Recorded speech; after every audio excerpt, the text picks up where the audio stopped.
Hello everybody, welcome back. YouTube.com/Geek Aloud for a very special Witcher 3 Let's Install its launch day for the Xbox Series X and S and PS5 version. If you want that one, jump back one on the channel. But of particular note here, on the Xbox store, there is no indicator. See, if we go down here, Borderlands 3, the bottom left corner of that icon has the X and S to let you know that it's supported by the console. Note, they haven't updated the thumbnail for the Witcher 3 Wild Hunt, either original or complete edition. However, I'm happy to tell you, if you button on in, once again, no indication there. We'll hit install as we own this. That'll jump off there. But what I can tell you is if we jump down a couple here, you'll see, where is it? No, I'm in front of it. And if you look under me there, see it says Xbox Series X and S and Xbox One. That's new. If we go across even here on the technical capabilities tab, you'll see it doesn't even have Xbox One X and S listed. But as I said, just below me there, it does say it now, and it didn't previously. So we will assume from that it's the correct edition. So let's go ahead and pull up the queue, and we'll see what we're in for. Okay, so here we go. Even though the thumbnail doesn't say it, I take from that indicator in the store that it is in fact the one we want. So I can tell you, fingers crossed, The Witcher 3 Wild Hunt Game of the Year edition or complete edition, even though the thumbnail doesn't have what we want, I think this is the full package. You can see it is 53.73 gigabytes coming into an Xbox Series X. Obviously, it'll be the same size on an Xbox Series S as well. And hopefully, once we boot it up, we'll be able to confirm that it is, in fact, the correct Xbox Series X version, but we'll have to wait and check it out. What else can I note? Oh, what we'll have to check out, we'll see once it installs. Actually, no, we won't even have to wait. Let's do it. Now, the reason we're going a little bit silly on this one is it was a manual install of the 2 DLC packs on the PlayStation 5 version just now. Even though we downloaded the complete edition, we still had to manually kick off those downloads. But we don't have to wait to the end of the video to check it here on the Xbox Series X. What we'll do, oh, look at that. That's great news. You can see there, already it's version 0.0.1, which I can confirm is the PlayStation 5 version number of the upgraded PS5 version. So based on, oh, and the thumbnail's updated. Look at that, the updated thumbnail we found. Okay, beautiful. We're definitely on the right ticket. All right, now let's just have a look here and see if by default, do we get, oh, they're not even listed there. It is the complete bundle. On the PlayStation 5, you would have had the 2 other line items, you know, the base game plus DLC pack and DLC pack 1 and 2, excuse me. But as you can see there, we're getting the full thing coming in. So, with complete confidence, I can tell you we're installing the correct version. Once again, the thumbnail's not right there. The store hasn't quite refreshed yet, but we know we're on to a winner. So, we'll of course go hands-on with The Witcher 3 Wild Hunt, Complete Edition, Game of the Year Edition, call it what you will. And tomorrow night on the Gaming Enforcement Agency, it's Judgment Day. Dun, dun, dun, dun, dun, dun. That's right, we're doing our Game of the Year, Best Indie Game of the Year, Best Soundtrack, and Best Looking Game. And you can vote for your picks for those over in the Community tab right here on YouTube. Put your votes in for each of those categories. Unlike the Game Awards, we're not going to throw anybody's vote out that we disagree with. That's right, everyone can vote, everyone's welcome, and every vote counts. We're going to do a legitimate poll. You're welcome. So make sure you vote today, and then tomorrow night, 8 p.m. on the Gaming Enforcement Agency. As I said, it's Judgment Day, and we will be selecting our winner from all those categories and all the nominees. Please get your votes in, and tune back in tomorrow night, 8 p.m.ish, right here on Geek Aloud for the Gaming Enforcement Agency. Our interrogation and deliberation will, of course, include our hands-on impressions of The Witcher 3 Wild Hunt, you know, the upgraded version. And by we, of course, I mean myself, Bully and Unky Dunky, and this is your official invitation. Come on by, check it out. We'd love to have you there in that YouTube chat, chatting along with us live. And of course, get your votes in on the poll. But for now, let's install The Witcher 3 Wild Hunt right here. Geek Aloud!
All right, install The Witcher 3 Wild Hunt right here, youtube.com/Geek Aloud. Let's, got to turn the controller on first, and it is a lovely, what is this one? The Elite Series 2, big fan, 2 thumbs up from me for it. But what we're here for is The Witcher 3 Wild Hunt Complete Edition. Obviously, in the main menu, we want to see it say it's version 4.something to indicate it includes the Xbox Series X upgrades. When we get there, of course, I can give you the full and complete deep dive of our impressions. I hear you say? Bully, myself, Unky Dunky. We'll all be here tomorrow night on the Gaming Enforcement Agency, and we will be discussing our hands-on impressions of the upgraded version of The Witcher 3 from both the Xbox Series X and the PlayStation 5 front. We can bring all that to you tomorrow night. Press any button to continue. Yes, please. Continuing, leaving that as default, automatic. Excellent, I'm glad. X to skip. There we go, game's been updated. Version patch 4 highlights. That's the one we wanted to see. We have it. Yes, I agree, absolutely. As you can see there at the top, version 4.00, and you can see at the bottom we have both expansion packs also installed. So this is indeed the complete edition here. Let's have a look in the options menu. Let's rack it through now and have a look, shall we? Volume, master volume, music effects, voice, dynamic range, all that seems pretty standard. The only thing I need to knock here, obviously set it to yours, but I am playing through essentially headphones, so we'll put that one there.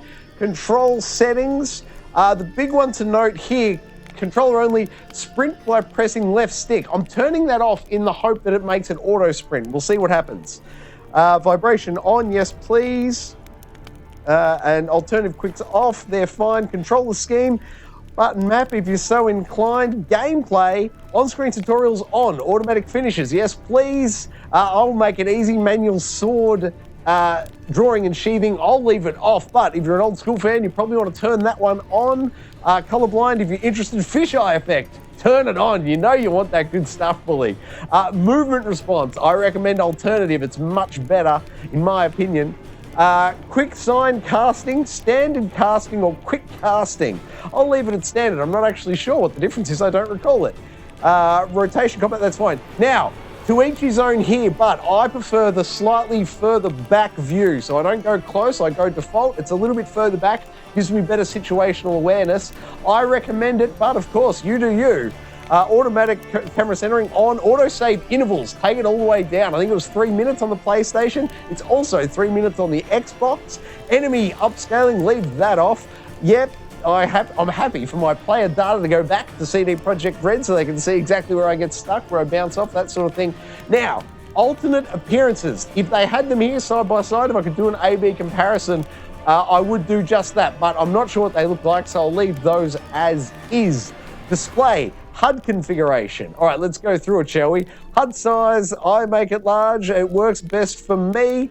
Hide minimap off, hide objectives off. If you want to be a more immersive gameplay experience, you might want to turn those on. Not for me, though. Subtitles, I don't want them at all. Action log, controversial. I turn it on. A lot of people don't like it. I do. You flick it. You do you. Flick it to how you like. I like the minimap on. I like the rotating minimap. I like having the Witcher sensors on the minimap. Path on the minimap, yes please.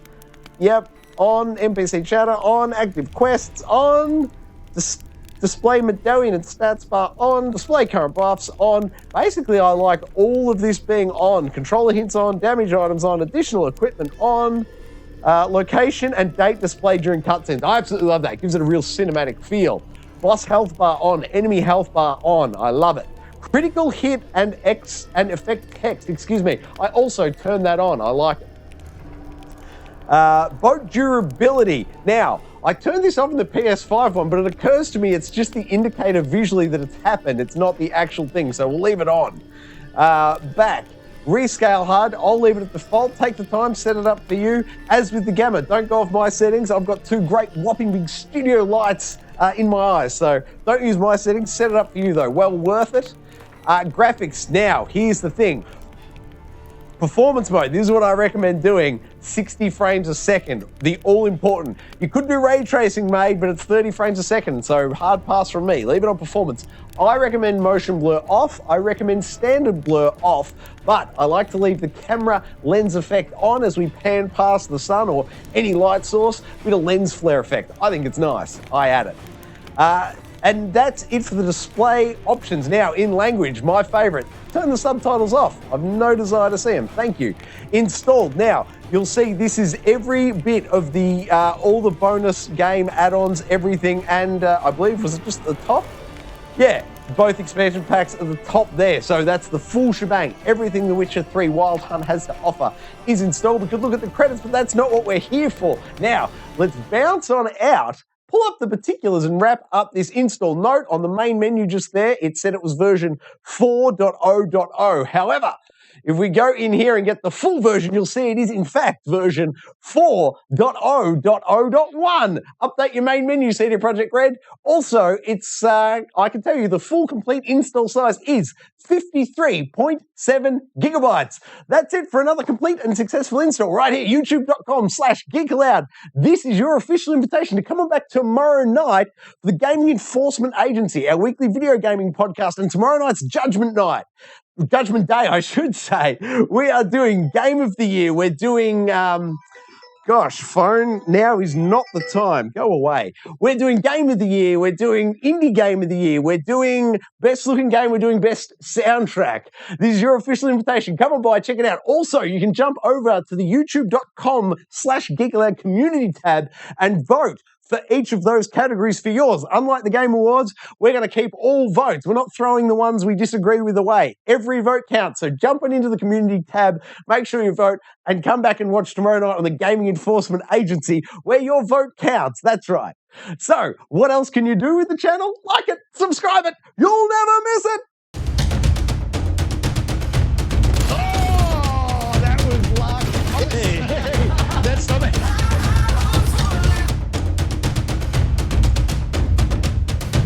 I love everything about it. Ooh. Fire splash! Old Uncle Donkey. Gee, Donkey.